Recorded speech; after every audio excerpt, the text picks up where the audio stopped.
মুসা আলাইহিস সালাম বুঝতে পারলেন কাজ তো সারা। এইবার তিনি তাদেরকে যে যুদ্ধের আদেশ করবেন উনি বুঝতে পারছেন এরা যুদ্ধ করবে না। এই জন্য আদেশ করার পূর্বে মুসা আলাইহিস সালাম আল্লাহ তাআলার কিছু অনুগ্রহের কথা আগে বর্ণনা করেন।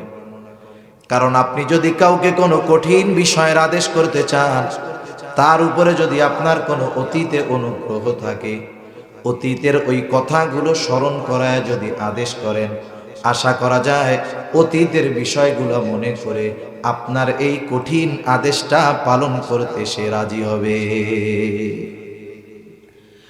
মুসা আলাইহিস সালাম সেই কথাই বলেন। আল্লাহ তাআলা বলেন, وَإِذْ قَالَ مُوسَى لِقَوْمِهِ يَا قَوْمِ اذْكُرُوا نِعْمَةَ اللَّهِ عَلَيْكُمْ إِذْ جَعَلَ فِيكُمْ أَنْبِيَاءَ وَجَعَلَكُمْ مُلُوكًا وَآتَاكُمْ مَا لَمْ يُؤْتِ أَحَدًا مِنَ الْعَالَمِينَ। মুসা আলাইহিস সালাম তার সম্প্রদায়ের কাছে গিয়া বলতেছে, ইয়া কওমি যকুরু নি'মাতাল্লাহি আলাইকুম, হে আমার সম্প্রদায়, তোমরা ওই নিয়ামতগুলো স্মরণ করো যেগুলো আল্লাহ তোমাদের দিয়েছে। কয়েকটা গুরুত্বপূর্ণ নিয়ামতের কথা মুসা আলাইহিস সালাম উল্লেখ করতেছেন। এক নাম্বার তিনি বললেন, ইয জাআলা ফীকুম আম্বিয়া, আল্লাহ তাআলার অন্যতম এক নিয়ামত যে তোমাদের বংশ থেকে আল্লাহ তাআলা অনেক নবী পাঠাইছে, অনেক নবী পাঠিয়েছেন। নবীজি বলেন, বনি ইসরাইল কখনো নবী শূন্য হয় নাই। ইসমাইল আলাইহিস সালাতু ওয়াস সালাম, ওনার পরে আর কোনো নবী ওনার বংশে আসে নাই।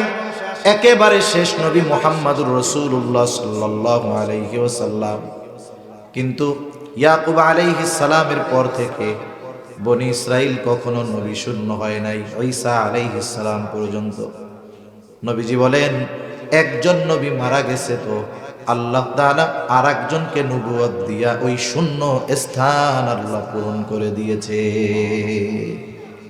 একজন মুসলমান যখন আক্রান্ত হবে, গোটা দুনিয়ার সব মুসলিম তার ওই কষ্ট নিজের কষ্ট ভেবে নেবে।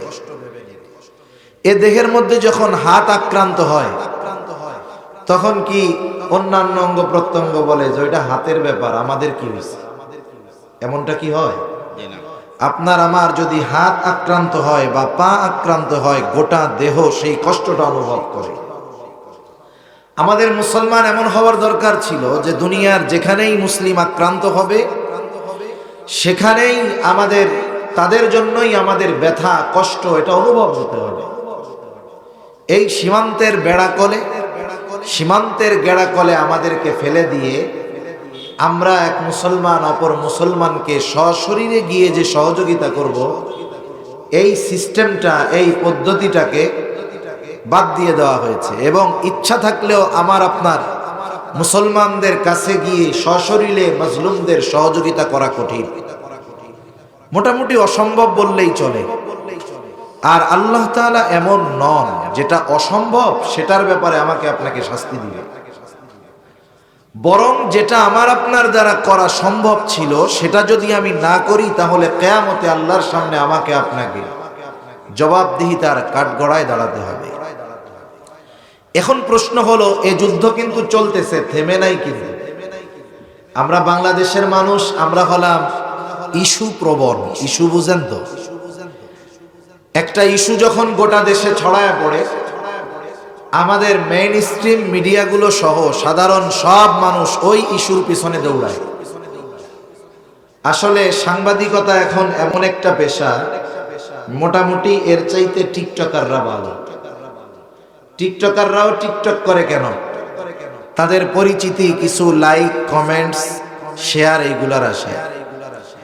আর এখন আমাদের মেইন স্ট্রিম, এমনি লোকালগুলো বাদ দেন, মানে যেগুলো থার্ড ক্লাস মিডিয়া এগুলোর কথা বাদ দেন, মেইন স্ট্রিম মিডিয়া যেগুলো, এগুলো এখন ভাইরাল ইস্যুর পিছনে ছুটে। দেখেন না যে এক লোক 7 বিয়া করছে, এখন এই 7 বিবাহ সে যে করছে, 4টার পরে বাকি 3টা তো তার আর সহি হয় নাই বিয়া।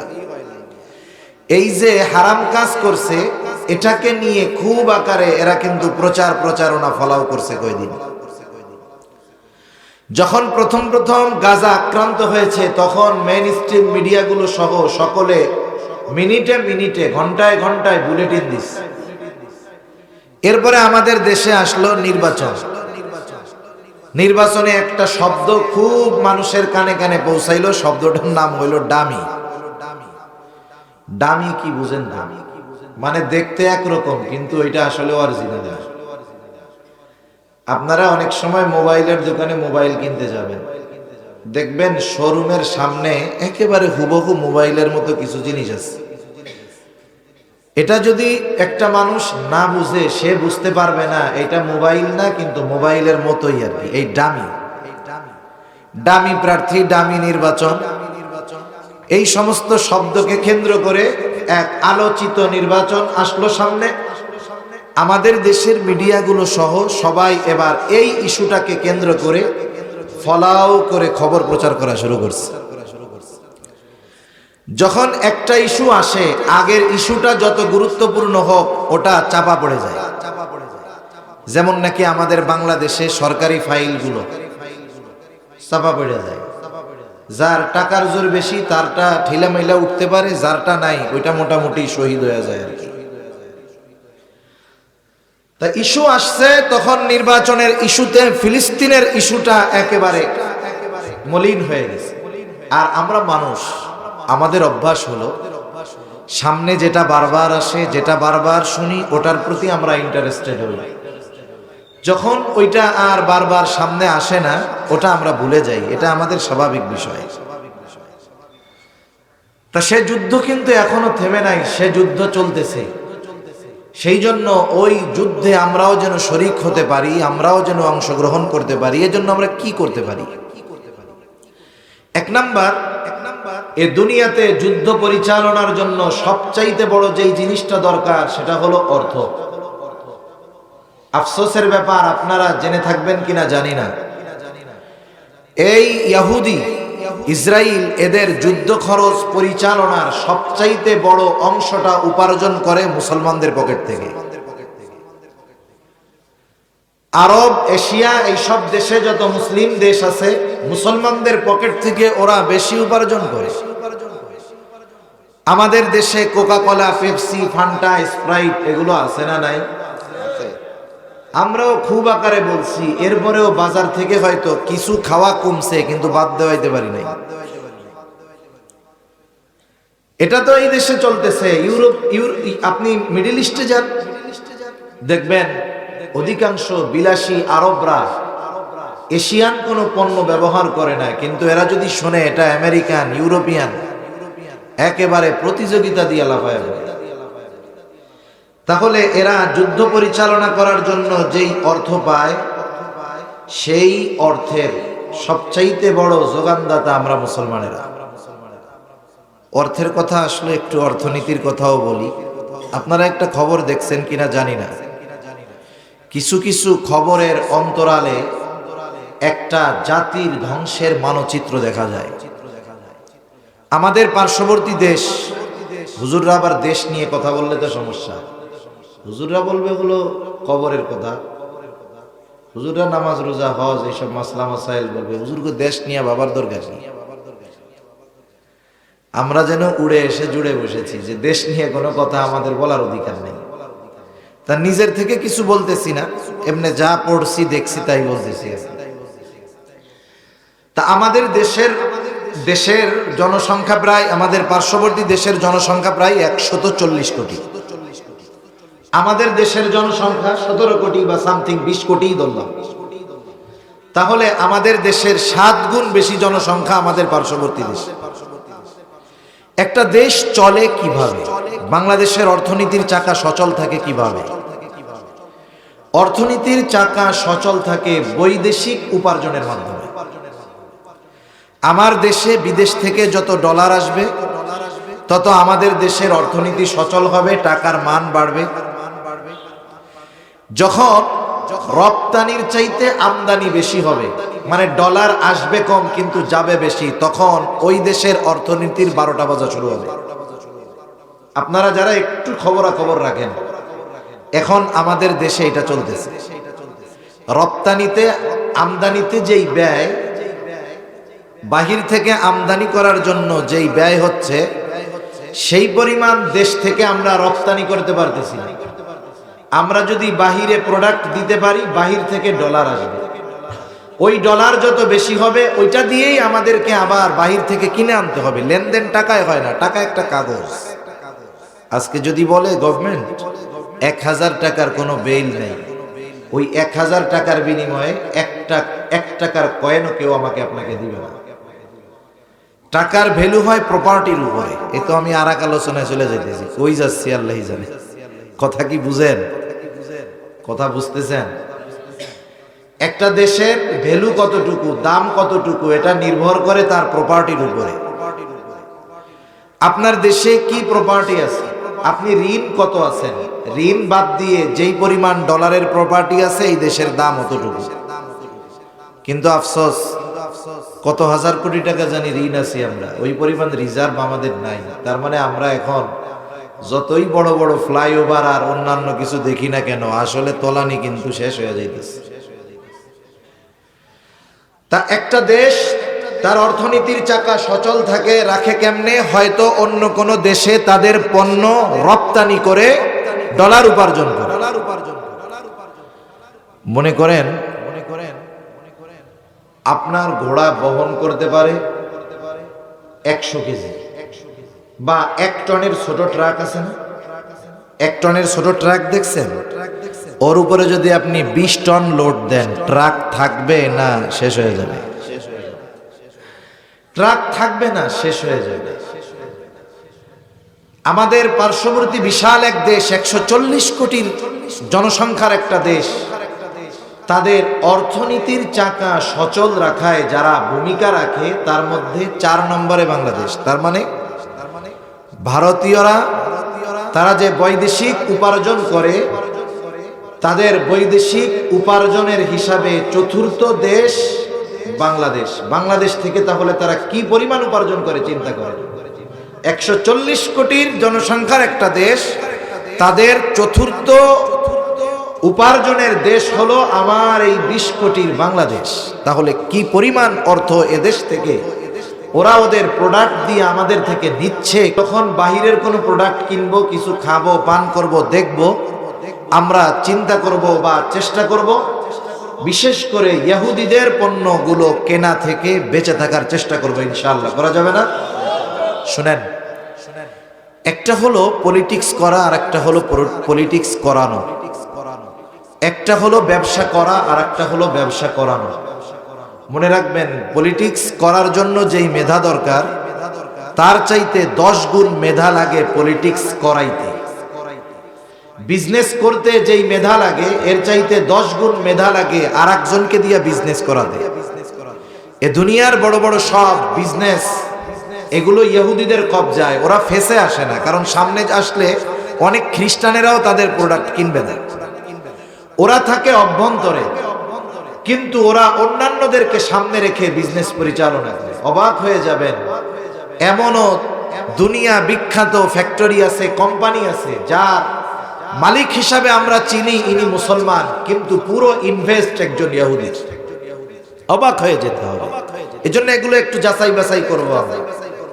সাথে সাথে যুদ্ধ জয় হওয়ার জন্য মুসলমানেরা শুধু সংখ্যা আর সমরস্ত্রের কারণে বিজয়ী হয় তা না। মুসলমানদের অস্ত্রের সাথে চোখের অশ্রুর দরকার হয়। একদল যুদ্ধ করবে, আমরা তো তাদের সাথে যুদ্ধে শরীক হইতে পারতেছি না, আমরা তাদের জন্য অশ্রু ফেলে দোয়া করব। করা যাবে তো ইনশাআল্লাহ? আমরা আমাদের মুসলিম উম্মার সকল মাজলুম ভাইদের জন্য দোয়া করব। এই দোয়া করার অ্যাবিলিটি আল্লাহ আমাদের দিয়েছেন।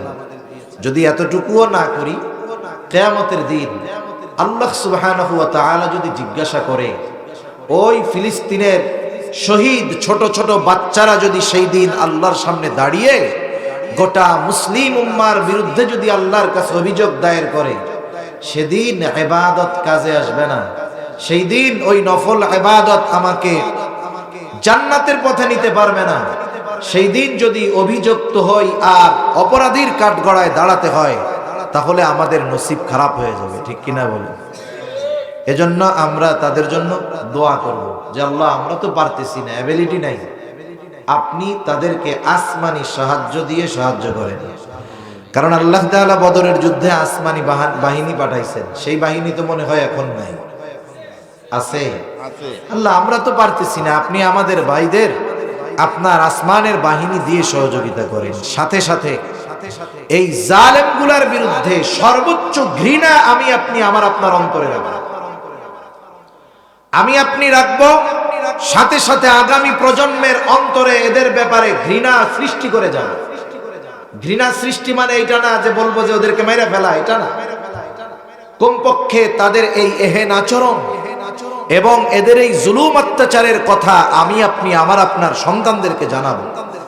এরা সেই জাতি ইহুদি যারা নবীদেরকে বিষ, আপনার নবীকে খাবারে বিষ মিশিয়ে হত্যার ষড়যন্ত্র করেছে। এরা সেই জাতি, এদের সাথে কখনো আমাদের বন্ধুত্ব হতে পারে না।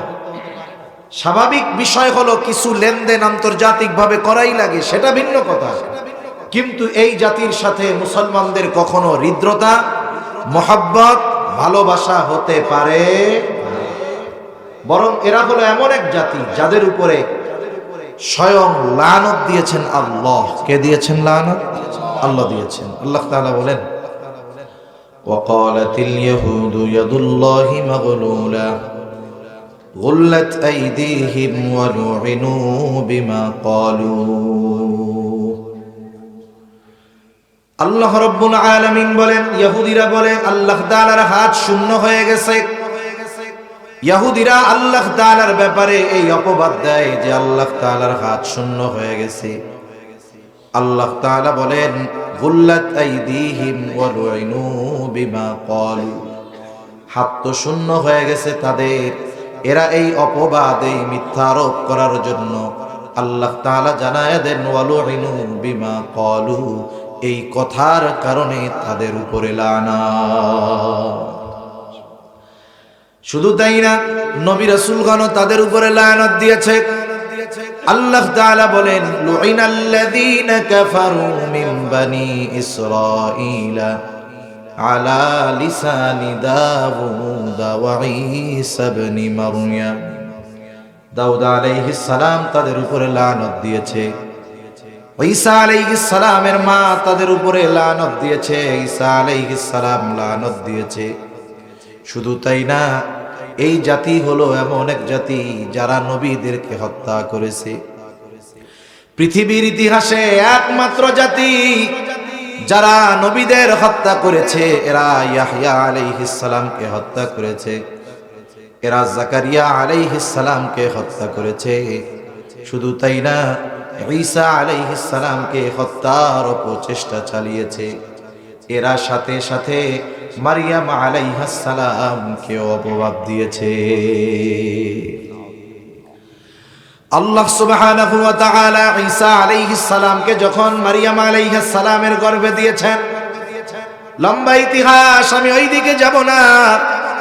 শিশু বাচ্চা ঈসা আলাইহিস সালাম যখন দুনিয়ায় ভূমিষ্ঠ হলেন, বাচ্চাকে নিয়ে যখন মারিয়াম আলাইহিস সালাম আসলেন, এইবার ইহুদি ওরা বলতেছে, ইয়া উখতা হারুন মা কানা আবুকি ইমরাআ সাউইন ওয়া মা কানাত উম্মুকি বাগিয়া। বলতে চায়, রে তোমার মা বাপ তো এমন না, তুমি এমন কাজ করলা কেন? অপবাদ দিতে চায়। মারিয়াম আলাইহিস সালাম কি বলবেন?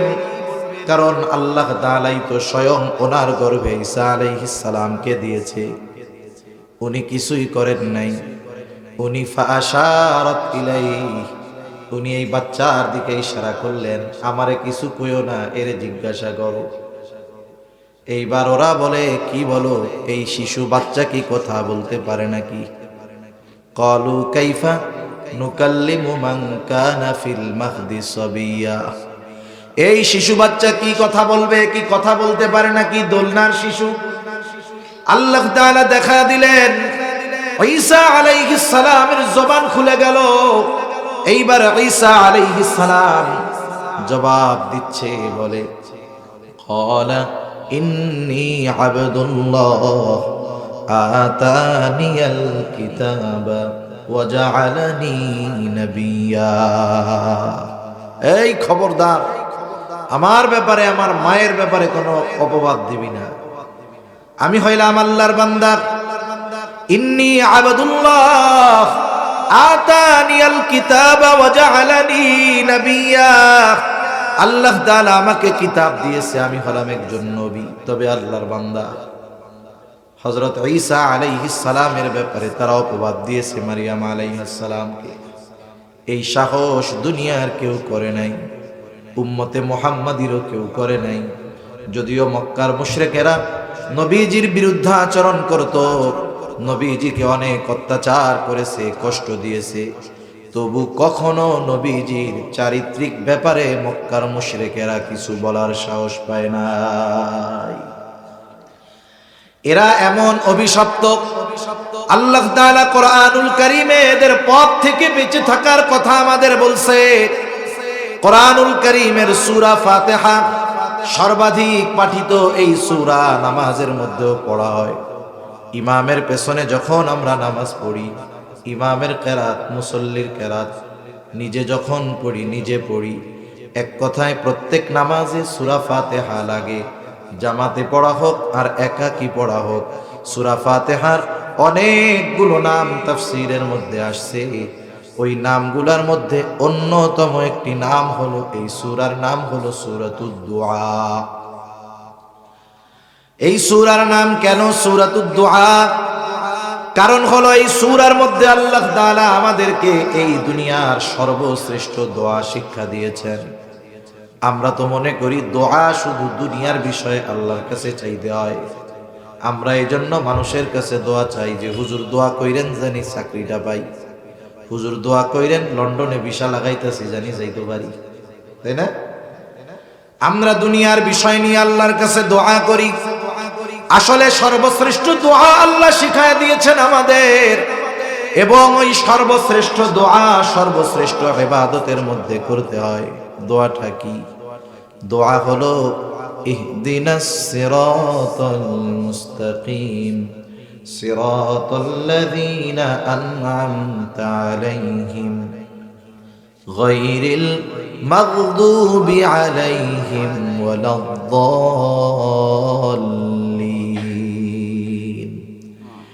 এইটা হলো আসমানের নিচে জমিনের উপরে সর্বশ্রেষ্ঠ দোয়া। সর্বশ্রেষ্ঠ এই দোয়া সর্বশ্রেষ্ঠ ইবাদতের মধ্যে পাঠ করার ব্যবস্থা করে দিয়েছেন কে? আর একটু জোরে বলেন না কে? এই জন্য এই দোয়ার মধ্যে বলি, আল্লাহ আপনি আমাদেরকে সিরাতে মুস্তাকিমের উপরে অবিচল রাখেন, অটল রাখেন। সিরাতে মুস্তাকিম কোন পথ? এইটা সিরাতাল্লাযীনা আন'আমতা আলাইহিম, যাদের উপরে আপনি অনুগ্রহ করেছেন তাদের পথের উপরে আমাদের অটল রাখেন। আয় আল্লাহ, তাদের পথে আমাদের পরিচালিত কইরেন না, তাদের পথ থেকে আপনি আমাদের বাঁচায়া দেন। কাদের পথ? গায়রিল মাগদুবি আলাইহিম ওয়ালাদ-দাল্লিন, যারা অভিশপ্ত, যারা পথভ্রষ্ট, তাদের পথ থেকে আল্লাহ আপনি আমাদের হেফাজত করে। এখানে দুইটা জিনিস চাই আল্লাহর কাছে। একটা হলো সিরাতে মুস্তাকিমে চলতে চাই, ইহুদি নাসারাদের পথ থেকে বাঁচতে চাই। এই দোয়া হলো পৃথিবীর সর্বশ্রেষ্ঠ দোয়া। এই দোয়াটা আমরা শুধু নামাজেই পড়ি, কিন্তু এর সারমর্ম অনুধাবনের চেষ্টা করি না। এই দোয়া শুধু নামাজে না, যখন আল্লাহর কাছে দোয়া করি সাথে সাথে এই কথাগুলো আল্লাহর কাছে বলার দরকার। এই জাতি এমন কি পাপ করছে, কোন কারণে এদের এই পরিণতি যে এরা আল্লাহ তাআলার পক্ষ থেকে অভিশপ্ত, লানত প্রাপ্ত? এই ইহুদি জাতি অভিশপ্ত হওয়ার অনেক কারণ, সব কারণগুলো অল্প সময়ে আপনাদের খেদমতে বলা সম্ভব নয়। আমি যেই আয়াতগুলো তিলাওয়াত করেছি এইগুলোর আলোকে যেই কয়েকটা বিষয় আসবে আমি ইনশাআল্লাহ বলবো। আল্লাহ তাআলা বনি ইসরাইলদেরকে এই দুনিয়ায় উম্মতে মুহাম্মাদির পূর্বে সবচাইতে বেশি নেয়ামত দিয়েছেন। উম্মতে মুহাম্মাদির নেয়ামত হলো সবচাইতে দামি নেয়ামত। কিন্তু এর আগে সবচাইতে বেশি নিয়ামত আল্লাহ তাআলা দিয়েছেন বনি ইসরাইলীদের। পবিত্র কোরআনুল কারীমের সর্ববৃহৎ সূরা সূরা বাকারা, এই সূরার মধ্যে আল্লাহ রাব্বুল আলামিন ধারাবাহিকভাবে প্রায় 40টা নিয়ামতের কথা বর্ণনা করেছেন, যেগুলো আল্লাহ তাআলা বনি ইসরাইলদেরকে দিয়েছেন। অনেক নিয়ামত আল্লাহ তাআলা দিয়েছেন। নিয়ামতগুলোর মধ্যে অনেক গুরুত্বপূর্ণ উল্লেখযোগ্য নিয়ামত আছে। শুধু তাই না, ওই অভিশপ্ত বনি ইসরাইল জাতিদেরকে, ইহুদি জাতিকে আল্লাহ সুবহানাহু ওয়া তাআলা জালেম ফেরাউনের কবল থেকে নিষ্কৃতি দেওয়ার পর অনেক নিয়ামত আগেও দিয়েছেন, পরেও দিয়েছেন। কিন্তু আফসোসের ব্যাপার, আল্লাহ তাআলা তাদের উপরে অনুগ্রহ করে যত বেশি নিয়ামত দিয়েছেন, তাদের অকৃতজ্ঞতাও তত বেশি বেড়েছে। নিয়ামত পাওয়ার পরে শুকরগুজার হওয়ার কথা ছিল, কিন্তু এরা নিয়ামত পাইয়া আরো অকৃতজ্ঞ হয়েছে, না শুকরগুজার হয়েছে। আল্লাহ সুবহানাহু ওয়া তাআলা যখন তারা মিশরে খুব কষ্টে আছে, জুলুমে আছে, অত্যাচারে আছে, ওই সময়টাতে গোটা দুনিয়ার সর্বাধুনিক এবং সবচাইতে দামি ভূমি ছিল জেরুজালেম। ইহুদি বসতি আগে কিন্তু জেরুজালেমে ছিল, মধ্যে হিজরত করে গেছে মিশর। আল্লাহ তাআলা আবার চাইলেন এই উর্বর ভূমি আমি আল্লাহ তাদেরকে ফিরাইয়া দিব। কিন্তু দামি জিনিস যদি সহজে দিয়ে দেওয়া হয়, দামি জিনিসের কদর কেউ করে না। মূল্যবান জিনিস যদি বিনা পরিশ্রমে পেয়ে যায়, সেই জিনিসের কদর কেউ করে না, মনে করে এটা তো সহজেই পাইছি। কিন্তু কষ্ট করে পরিশ্রম করে যদি অর্জন করতে হয়, ওইটার কদর করে, মূল্যায়ন করে। আল্লাহ তাআলা চাইলেন এই জেরুজালেমের মতো দামি ভূমি তাদেরকে দিয়া দিব, সহজে না, একটু কষ্ট করুক, তবে দিব, এটা নিশ্চিত। দিবে নিশ্চিত, তবে একটু কষ্ট করতে হবে। যখন তারা সমুদ্র পাড়ি দিয়ে এই পারে আসছে, মূসা আলাইহিস সালাতু ওয়াস সালামকে আল্লাহ তাআলা জানায়া দিলেন, ও পয়গম্বর, জেরুজালেমের ওই জমিন আমি আল্লাহ এদেরকে দিতে চাই। ওই সময় সবচাইতে উন্নত আধুনিক শহর ছিল জেরুজালেম, সাথে সাথে ওই জায়গার জমিন ছিল খুব উর্বর। জেরুজালেম বলতে শুধু যে ফিলিস্তিন ওইটা শহরটাই, যে জেরুজালেম শহরটা যে ফিলিস্তিনে শুধু এমনটা নয়, বরং ফিলিস্তিন এবং সিরিয়া উভয় দেশের একসাথে হলো শাম। শাম সিরিয়া, আবার শাম কিন্তু ফিলিস্তিন ও শামের অন্তর্ভুক্ত। কিয়ামতের আগে আবার ওই দিকে মানুষ ছুটতে থাকবে, ওই শহরগুলো আবার প্রাণবন্ত হবে, আবার ওই শহরের প্রতি মানুষ আকৃষ্ট হবে। আল্লাহ তাআলা চাইলেন ওই জমিন তাদেরকে দিবেন, মালিকানা ফিরায় দিবেন, কিন্তু বিনা পরিশ্রমে দিবেন না। মূসা আলাইহিস সালামকে জানানো হলো, পয়গম্বর, ওদেরকে ওই জেরুজালেমের যারা এখন শাসক তাদের সাথে যুদ্ধ করতে হবে। ওই সময় জেরুজালেমে শাসন করত আমালিকা গোত্র। এদের পূর্বপুরুষ বড় শক্তিশালী ছিল, এরাও বড় শক্তিশালী। মূসা আলাইহিস সালাম বনি ইসরাইলের 12 গোত্র থেকে 12 জনকে নির্বাচিত করে পাঠায়া দিলেন, যাও একটু জেরুজালেমের খবরাখবর নিয়ে আসো। কারণ যুদ্ধের একটা উসুল নিয়ম হলো, আপনি যখন নতুন কোথাও যাবেন, আগে ওই এলাকার ব্যাপারে যদি স্বচ্ছ ধারণা না থাকে, ওই অভিযানটা আপনার জন্য ফাঁদে পা দেওয়ার মতো হয়ে যেতে পারে। এই জন্য দুনিয়ার সব সেনাবাহিনী কোথাও অভিযান করার আগে ওই এলাকাটা আগে গোয়েন্দাদের মাধ্যমে পর্যবেক্ষণ করে। 12 জন যখন জেরুজালেম শহরের দরজা দিয়া ভিতরে ঢুকছে, আমালিকা গোত্রের একজন দেখে এই 12 জন তো আমাদের এলাকার মানুষ বলে মনে হয় না। বুঝতে পারছে এরা বাহিরের কেউ আগন্তুক। ওই একজন মানুষ এতটা শক্তিশালী, ও একা গিয়ে ওই 12 জনকে বেঁধে বাদশার কাছে নিয়ে গেছে। বাদশা এবার তাদের ব্যাপারে কি করা যায় সবার পরামর্শ চায়। বাদশাকে একজন পরামর্শ দিল, বাদশা আপনি এদেরকে ছেড়ে দেন। বলে কেন ছেড়ে দিব, কারণটা কি? বলে আপনি এদেরকে ছেড়ে দেন, কারণ হলো এরা যদি আমাদের দেশ আক্রমণ করার কোনো চিন্তা ভাবনা করে থাকে, আমরা যে কত শক্তিশালী ওরা মোটামুটি বুঝা গেছে যে এই জাতি একজনই 12 জনকে প্যাকেট করে ফেলতে পারে।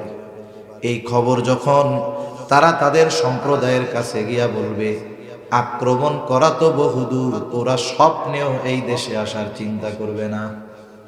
বাদশাহ চিন্তা করলো কাজ তো খারাপ না। 12 জনকে ছেড়ে দিছে। 12 জন মুসা আলাইহিস সালামের কাছে গেছে, যায়া সব রিপোর্ট প্রদান করছে যে পয়গম্বর সব ভালো, জমিনটাও উর্বর, শহরও সুন্দর, কিন্তু অবস্থা এক জায়গায় যে ওরা এত শক্তিশালী যে আমাদের 12 জনকে ওরা একজনই বেঁধে ফেলছে। আল্লাহ তাআলা মুসা আলাইহিস সালামকে জানাইছে যে যত শক্তিশালী হোক টেনশন নাই, খালি মাঠে নামায় দেন, বাকি আমি আল্লাহ জয়ের ব্যবস্থা করে দেব। কিন্তু চিন্তা হইল ওরা কি সেই রকমের মানুষ? ওদের তো অবস্থা অন্যরকম। মুসা আলাইহিস সালাম এই 12 জনকে বলল, শোনো, তোমরা তোমাদের প্রত্যেকের গোত্রের কাছে গিয়া ওই শহরের যত ফজিলত আছে সব বলবা, কিন্তু খবরদার ওরা যে এত শক্তিশালী এটা কিন্তু কইও না। মানুষের অভ্যাস হইল যেটা কইতে মানা করে সেটা না কইলে ভাল লাগে না। 2 জন ছাড়া বাকি 10 জন ওদের কাছে গিয়া বলে, শোনো, শহর তো দেখলাম খুব ভালো, তো ভালোই, চলো। বলে ওদের সাথে নাকি যুদ্ধ করতে হবে, ওরা এক একজন এত শক্তিশালী, আমাদের 12 জনকে প্যাকেট করে দিছে একজন। এখন ওরা কয় মইরা যাব, তবু আমরা ওই শহরে যাব না। মুসা আলাইহিস সালাম বুঝতে পারলেন কাজ তো সারা। এইবার তিনি তাদেরকে যে যুদ্ধের আদেশ করবেন উনি বুঝতে পারছেন এরা যুদ্ধ করবে না। এই জন্য আদেশ করার পূর্বে মুসা আলাইহিস সালাম আল্লাহ তাআলার কিছু অনুগ্রহের কথা আগে বর্ণনা করেন। কারণ আপনি যদি কাউকে কোনো কঠিন বিষয়ের আদেশ করতে চান, তার উপরে যদি আপনার কোনো অতীতে অনুগ্রহ থাকে, অতীতের ওই কথাগুলো স্মরণ করায় যদি আদেশ করেন, আশা করা যায় অতীতের বিষয়গুলো মনে করে আপনার এই কঠিন আদেশটা পালন করতে সে রাজি হবে। মুসা আলাইহিস সালাম সেই কথাই বলেন। আল্লাহ তাআলা বলেন, وَإِذْ قَالَ مُوسَى لِقَوْمِهِ يَا قَوْمِ اذْكُرُوا نِعْمَةَ اللَّهِ عَلَيْكُمْ إِذْ جَعَلَ فِيكُمْ أَنْبِيَاءَ وَجَعَلَكُمْ مُلُوكًا وَآتَاكُمْ مَا لَمْ يُؤْتِ أَحَدًا مِنَ الْعَالَمِينَ। মুসা আলাইহিস সালাম তার সম্প্রদায়ের কাছে গিয়া বলতেছে, ইয়া কওমি যকুরু নি'মাতাল্লাহি আলাইকুম, হে আমার সম্প্রদায়, তোমরা ওই নিয়ামতগুলো স্মরণ করো যেগুলো আল্লাহ তোমাদের দিয়েছে। কয়েকটা গুরুত্বপূর্ণ নিয়ামতের কথা মুসা আলাইহিস সালাম উল্লেখ করতেছেন। 1 নাম্বার তিনি বললেন, ইয জাআলা ফীকুম আম্বিয়া, আল্লাহ তাআলার অন্যতম এক নিয়ামত যে তোমাদের বংশ থেকে আল্লাহ তাআলা অনেক নবী পাঠাইছে, অনেক নবী পাঠিয়েছেন। নবীজি বলেন, বনি ইসরাইল কখনো নবী শূন্য হয় নাই। ইসমাইল আলাইহিস সালাতু ওয়াস সালাম, ওনার পরে আর কোন নবী ওনার বংশে আসে নাই। একেবারে শেষ নবী মুহাম্মদুর রাসূলুল্লাহ সাল্লাল্লাহু আলাইহি ওয়াসাল্লাম। কিন্তু ইয়াকুব আলাইহিস সালামের পর থেকে বনি ইসরাইল কখনো নবী শূন্য হয় নাই, ঈসা আলাইহিস সালাম পর্যন্ত। নবীজি বলেন, একজন নবী মারা গেছে তো আল্লাহ তাআলা আরেকজনকে নবুয়ত দিয়া ওই শূন্য স্থান আল্লাহ পূরণ করে দিয়েছে। গ্রামের মধ্যে যদি এক বংশে অনেকগুলা অফিসার থাকে, তাইলে ওই বংশের পাওয়ার গ্রামে কম না বেশি? বেশি। কালকে না পরশুদিন দেখলাম এক গ্রামে 7 জন বিসিএস ক্যাডার, এক গ্রামে 7 জন। ফলাও করে মিডিয়াগুলো প্রচার করতেছে যে এক গ্রাম থেকেই 7 জন বিসিএস ক্যাডার হয়েছে। ওই গ্রামের মানুষের হেডামটা কি চিন্তা করছেন? হেডাম বুঝেন তো, এটা আবার বকা জকা না, কিন্তু হেডাম বলতে অনেক কিছু বোঝায়, এটা ব্যাপক অর্থবোধক শব্দ। টাকা পয়সার হেডাম আছে, বংশীয় গোত্রের একটা হেডাম আছে, পাওয়ারের একটা হেডাম আছে এই আর কি। তা ওদের পাওয়ার কি চিন্তা করেন, ওরা যদি কোথাও যায়, কেউ যদি জিজ্ঞাসা করে মিয়া সাহেব গ্রামের নাম কি, ও গ্রামের নাম বলার আগে কি বলবে জানেন? আমি ওই গ্রামের বলা, যেই গ্রামে 7টা বিসিএস ক্যাডার আছে। এরপরে বলবে হইলো গ্রামের নাম।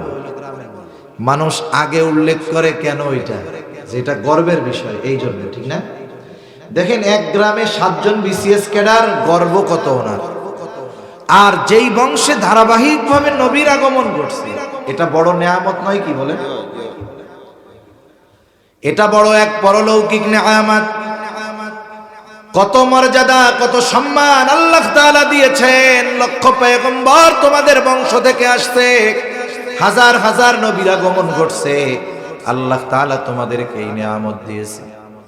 শুধু যে নবী পাঠায় নেয়ামত দিছে তা নয়, ওয়াজআলাকুম মুলুকা, আল্লাহ তাআলা তোমাদেরকে বাদশাহী দান করেছে। দুনিয়ার বাদশাহী দান করছে। মনে রাখতে হবে, বাদশাহ এক বংশের সবাই হয় না, কিন্তু যেই বংশ থেকে বাদশাহ হয় ওই বংশের পাওয়ার অন্যরকম হয়। আর তার বাদশাহীকে তার বংশের দিকে নিসবত করা হয়, জুড়ায় দেওয়া হয়। যেমন উসমানী খলিফা, সব ওসমানী খলিফা হয় নাই, কিন্তু খলিফা ওসমানীয়দের মধ্য থেকে হওয়ার কারণে বলা হয় উসমানীয় খলিফা।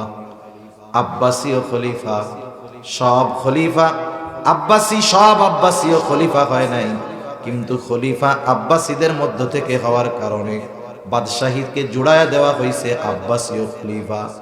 এটাও সম্মানের বড় একটা বিষয়। মুসা আলাইহিস সালাম বলেন, ওয়াজআলাকুম মুলুকা, আল্লাহ তাআলা তোমাদেরকে দুনিয়ার বাদশাহী দান করেছে। শুধু তাই না, ওয়া আতাকুম মা লাম ইউতি আহাদাম মিনাল আলামিন, আল্লাহ তাআলা তোমাদেরকে এমন কিছু নেয়ামত দিয়েছে যার কাউকে দেন নাই। কত নেয়ামত দিয়েছে, এইগুলো যদি উল্লেখ করতে যাই তাহলে লম্বা সময়ের দরকার। আল্লাহ তাআলা কত বড় নেয়ামত দিয়েছে। আইরে ফেরাউনের অস্ত্রের আঘাতে মরার ভয়ে তোমরা, আল্লাহ তাআলা সমুদ্রের মধ্য দিয়ে রাস্তা বানায়া তোমাদের নিরাপদে পৌঁছায়া দিছে।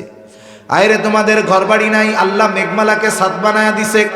তোমাদের খাবার নাই, আল্লাহ তাআলা আসমানি খাবার খাওয়াইছে। মুসা আলাইহিস সালাম বলতেছে, এমন কিছু নেয়ামত আল্লাহ তাআলা তোমাদেরকে দিয়েছে যা বিশ্ববাসী কাউকে দেয় নাই। যেই আল্লাহ এত নেয়ামত তোমাদেরকে দিল, ওই আল্লাহ আমালিকা গোত্রের বিরুদ্ধে তোমাদের জিহাদের নির্দেশ দিয়েছে। তবে শোনো, যুদ্ধ করবা ঠিক, কিন্তু জয়ের আগাম ঘোষণাও আল্লাহ তাআলা দিয়ে দিয়েছে। যেহেতু যুদ্ধ করলেই জয়ী হবা, তাইলে আর টেনশন কিসের? ইয়া কাওমি দুখুলুল আরদাল মুকাদ্দাসাতাল্লাতী কাতাবাল্লাহু লাকুম ওয়ালা তারতাদ্দু আলা আদবারিকুম ফাতানকালিবু খাসিরিন। মুসা আলাইহিস সালাম বলতেছে, হে আমার সম্প্রদায়, তোমরা এই পবিত্র জমিনের মধ্যে ঢুকে পড়ো। আরদাল মুকাদ্দাস আল্লাতী কাতাবাল্লাহু লাকুম, যেই জমিনের মালিকানা তোমাদের লিখে দিয়েছে কে? জোরে কর আল্লাহ। আরে তোমরা তো মালিক হইয়াই গেছো, শুধু দখলটা বুঝা নাও, শুধু প্রবেশ করো, টেনশনের কোনো কারণ নাই। সামনের দিকেই চলবা, তবে একটা শর্ত, ওয়ালা তারতাদ্দু আলা আদবারিকুম ফাতানকালিবু খাসিরিন। সামনে চলতেই থাকবা, পেছনে ফিরবা না। পেছনে যদি ফিরো ক্ষতিগ্রস্তদের অন্তর্ভুক্ত হইবা। সামনে চললে তোমাদের বিজয় সুনিশ্চিত। এই ঘোষণা যিনি দিয়েছেন তিনি কে? ওরা তো আগে শুনছে যে একজন কয়জনরে প্যাকেট করছে, কোন তো 12 জন। ওরা কয় মুসা কাজ হবে না। অতীতের নেয়ামতের কথা যতই স্মরণ করান, কি হবে না? কোন ওরা এবার বলতেছে ওদের কথা। আল্লাহ বলেন, ক্বালু ইয়া মূসা ইন্না ফীহা কওমান জাব্বারিন। ও মূসা, আমরা যাই না গেছি, ওইখানে এক শক্তিশালী গোত্র আছে, একজন 12 জনকে বেঁধে ফেলতে পারে, এত শক্তিশালী তারা। যতই ফজিলতের কথা বলো মূসা, ইন্না লান নাদখুলাহা হাত্তা ইয়াখরুজু মিনহা, তারা যতক্ষণ ওইখান থেকে বাহির না হবে আমরা ততক্ষণ ওই জায়গায় প্রবেশ করব না। ফাইন ইয়াখরুজু মিনহা ফাইন্না দাখিলুন, পারি যদি তারা ওইখান থেকে বাহির হয় তাইলে আমরা ওই শহরে যাব, নাইলে আমরা ওইখানে প্রবেশ করব না। বলেন তো, এত সুন্দর কইরা ওয়াজ করার পর, বোঝানোর পর যদি জবাবটা এরকম হয়, দুঃখ লাগবে নাকি শান্তি লাগবে? মুসা আলাইহিস সালাম কষ্ট পাইছে, কি কইলা আমার এরা কি কইল? মুসা আলাইহিস সালাম ক্লান্ত হয়ে গেলেন। এইবার ওই দুইজন ব্যক্তি, যেই দুইজন মুসা আলাইহিস সালামের কথা মেনে তার সম্প্রদায়ের কাছে আমালিকা গোত্রের কথা গোপন রাখছে, এই দুইজনের একজনের নাম হলো ইউশা ইবনে নুন, আর একজনের নাম হলো কালেব ইবনে ইউফানা। এই দুই আল্লাহর বান্দা বনি ইসরাইলের সকল গোত্রকে বোঝাইতেছে, তারা বলতেছে যে চলো যুদ্ধ করো। আল্লাহ তাআলা তাদের কথাও কোরআনুল কারীমে আনছেন। আল্লাহ তাআলা বলেন, ক্বালা রাজুলানি মিনাল্লাযীনা ইয়াখাফুনা আন'আমাল্লাহু আলাইহিম আদখুলু আলাইহিমুল বাব ফাইযা দাখালতুমুহু ফাইন্নাকুম গালিবুন। ওই দুই আল্লাহর বান্দা যাদের উপরে আল্লাহ তাআলার বিশেষ অনুগ্রহ ছিল, ওই দুইজন বলতেছে, আলাইহিম আদখুলু আলাইহিমুল বাব, তোমরা শহরের নিকট দরজা দিয়ে শুধু ভেতরে ঢুকে যাও, কোনো টেনশন কইরো না। ফাইদা দাখালতুমুহু, তোমরা শুধু ওই শহরের দরজা দিয়ে ঢুকবা, ফাইন্নাকুম গালিবুন, তাদের উপরে তোমাদের বিজয়ী করে দিবেন কে? আল্লাহ। তোমরা শুধু ঢুকবা, বিজয়ী করবে আল্লাহ। ওয়া আলাল্লাহি ফাতাওয়াক্কালু ইন কুনতুম মুমিনিন, তোমরা যদি মুমিন হও আল্লাহর উপরে ভরসা করো, কোনো চিন্তার কারণ নাই, ঢুকে যাও আর জয়ী হয়ে যাও। বিষয়টা হইল, যখন ছোট বাচ্চারে মা বুঝায় পারে না, বারবার বলে বাবা খাও বাবা খাও, ছেলে খায় না। এইবার আব্বা চিন্তা করতেছে আমি একটু বুঝাই, খাই নাকি দেখি, খায় নাকি দেখি। এইবার যখন বাপ তেল মারে যে আব্বা খাও, বলেন তো পোলা সোজা হয় না আরো তেড়া হয়? মনে মনে কয় মা খাওয়াইতে পারলো না, বাপ নি বুঝায়।